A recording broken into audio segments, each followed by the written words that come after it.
ದೇಶದ ಪ್ರಧಾನಮಂತ್ರಿ ನರೇಂದ್ರ ಮೋದಿಯವ್ರನ್ನ 2024ಕ್ಕೆ ಇಡೀ ದೇಶದ ಜನ ಮತ್ತೊಮ್ಮೆ ಅವ್ರನ್ನೇ ಮಾಡ್ತಾರೆ. ಕರ್ನಾಟಕದಲ್ಲಿ ನಾವು ಯಾವುದೇ ನಮ್ಮ ರಾಜ್ಯದ ಏನೇ ಜಗಳಿರಲಿ, ನಾವು ದೇಶ ಇವತ್ತು ಉಳಿಬೇಕಾದ್ರೆ ಏನು BJP ಮೂಲ ನಾವು ಹೇಳ್ಕೊತ ಬಂದಿದ್ದೀವಿ. ಕಾಶ್ಮೀರದ 370ನೇ ವಿಧಿ ನಾವು ತೆಗಿತೀನಂದಿದ್ದು ತೆಗೆದೀವಿ. ಅಯೋಧ್ಯ ರಾಮ ಮಂದಿರ ಕಟ್ತೀನಂದಿದ್ದು ಕಟ್ಟಿದ್ದೀವಿ. ಏನೇನು ಭರವಸೆಯನ್ನು ಕೊಟ್ಟಿದ್ದೀವಿ ನಾವೆಲ್ಲ ಈಡೇರಿಸಿದ್ದೀವಿ. ನರೇಂದ್ರ ಮೋದಿಯವರೇ ಪ್ರಧಾನಮಂತ್ರಿ ಆದರೆ ಈ ದೇಶ ಉಳಿತದೆ. ಇಲ್ಲಾಂದರೆ ದೇಶದ ಪಾಕಿಸ್ತಾನದ ಭಯೋತ್ಪಾದನೆ ಇವತ್ತು ನೀವು ನೋಡ್ಲಕತ್ತೀರಿ. ಇಸ್ರೇಲ್ದಾಗ ಹೆಂಗೆ ನಡೆದೈತೆ ಯಹೂದಿಗಳ ಮೇಂದು. ಇದು ಮುಂದೆ ಭಾರತದಾಗೂ ಬರೋದೇ ಒಂದಿಲ್ಲ ಒಂದು ದಿವಸ. ಇವತ್ತು ಕೇರಳದಾಗ ಏನು ನಡೀಲಕತ್ತದ. ಇವತ್ತು ಕೇರಳದಾಗ ಒಂದು ಊರಾಗ ಹಿಂದೂ ದೇವಸ್ಥಾನ ಜಾತ್ರೆ ಮಾಡಬೇಡ್ರಿ ಅಂತೇಳಿ ನಿಷೇಧ ಹಾಕ್ತಾರೆ. ಇದು ಇನ್ನು ಕರ್ನಾಟಕದಾಗೂ ಒಂದು ಬರ್ತದೆ.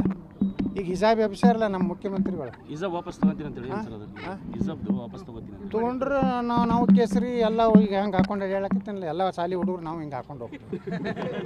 ನಾನೇ ಪುಕ್ಕಟ್ ಅನಿಸ್ತೀನಿ ಇಡೀ ಕರ್ನಾಟಕ. ಬಟ್ಟೆ ವಿಚಾರದಲ್ಲಿ, ಆಹಾರದ ವಿಚಾರದಲ್ಲಿ ರಾಜಕೀಯ ಮಾಡೋಂಥದ್ದು ಎಷ್ಟು ಮಟ್ಟಿಗೆ ಬಟ್ಟೆ ಸಮಾನತೆ ಹಂಗಾದ್ರೆ ಸಿದ್ದರಾಮಯ್ಯನವರ ಮಾತು, ಸಮಾನತೆ ಸರ್ವರಿಗೂ ಸಮಾನತೆ ಸಮಬಾಳ. ದೇಶದ ಪ್ರಧಾನಮಂತ್ರಿ ನರೇಂದ್ರ ಮೋದಿಯವ್ರನ್ನ 2024ಕ್ಕೆ ಇಡೀ ದೇಶದ ಜನ ಮತ್ತೊಮ್ಮೆ ಅವ್ರನ್ನೇ ಮಾಡ್ತಾರೆ.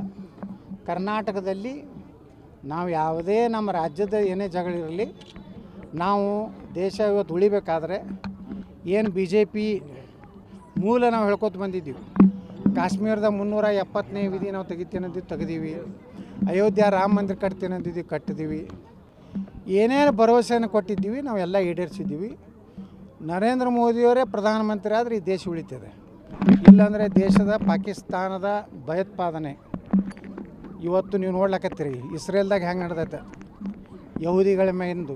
ಇದು ಮುಂದೆ ಭಾರತದಾಗೂ ಬರೋದೇ ಒಂದಿಲ್ಲ ಒಂದು ದಿವಸ. ಇವತ್ತು ಕೇರಳದಾಗ ಏನು ನಡೀಲಕತ್ತದ. ಇವತ್ತು ಕೇರಳದಾಗ ಒಂದು ಊರಾಗ ಹಿಂದೂ ದೇವಸ್ಥಾನ ಜಾತ್ರೆ ಮಾಡಬೇಡ್ರಿ ಅಂತೇಳಿ ನಿಷೇಧ ಹಾಕ್ತಾರೆ. ಇದು ಇನ್ನು ಕರ್ನಾಟಕದಾಗೂ ಒಂದು ಬರ್ತದೆ. ಈಗ ಹಿಜಾಬ್ ಎಬ್ಸಾರಲ್ಲ ನಮ್ಮ ಮುಖ್ಯಮಂತ್ರಿಗಳು. ಹಿಜಾಬ್ ವಾಪಸ್ ತಗೋತೀನಿ ಅಂತ ಹೇಳಿ ಹಿಜಾಬ್ದು ವಾಪಸ್ ತಗೋತೀನಿ ತೊಗೊಂಡ್ರೆ ನಾವು ಕೇಸರಿ ಎಲ್ಲ ಈಗ ಹೆಂಗೆ ಹಾಕೊಂಡು ಹೇಳಕತ್ತೀನಲ್ಲ, ಎಲ್ಲ ಶಾಲಿ ಹುಡುಗರು ನಾವು ಹಿಂಗೆ ಹಾಕೊಂಡು ಹೋಗ್ತೀವಿ. ನಾನೇ ಪುಕ್ಕಟ್ ಅನಿಸ್ತೀನಿ ಇಡೀ ಕರ್ನಾಟಕ. ಬಟ್ಟೆ ವಿಚಾರದಲ್ಲಿ, ಆಹಾರದ ವಿಚಾರದಲ್ಲಿ ರಾಜಕೀಯ ಮಾಡೋಂಥದ್ದು ಎಷ್ಟು ಮಟ್ಟಿಗೆ ಬಟ್ಟೆ ಸಮಾನತೆ ಹಂಗಾದ್ರೆ ಸಿದ್ದರಾಮಯ್ಯನವರ ಮಾತು, ಸಮಾನತೆ ಸರ್ವರಿಗೂ ಸಮಾನತೆ ಸಮಬಾಳ.